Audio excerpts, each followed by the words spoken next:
I have a follow-up question. Generally speaking, everything you do is for humanity. Why? Why are we worth it? Why do you care about the politics? Why do you care about multiplanetary species?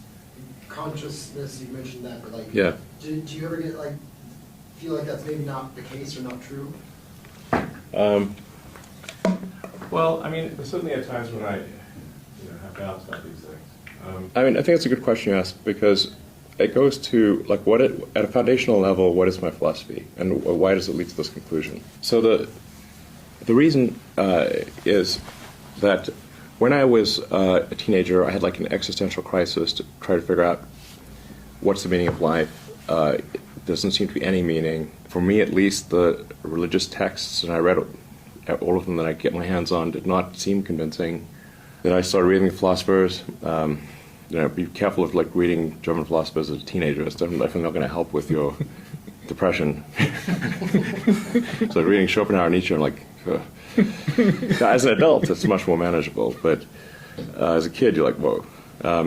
So then I was like, man, I'm just like struggling to find meaning in life here. And then I read Hitchhiker's Guide to the Galaxy, and basically what Douglas Adams was saying is that we don't really know what the right questions are to ask. Like, the question is not what's the meaning of life. In the Hitchhiker's Guide to the Galaxy, and Earth, it turns out, is a big computer and its goal is to answer the question, what's the meaning of life? And Earth comes up with the answer 42. This is where the 42 number comes from. Mm-hmm. And 420 is just 10 times 42. One order of magnitude. Yeah. In that book, which is really sort of a book about, it's an existential philosophy book disguised as humor, they come to the conclusion that no, the real problem is trying to formulate the question. And to really have the right question, you need a much bigger computer than Earth.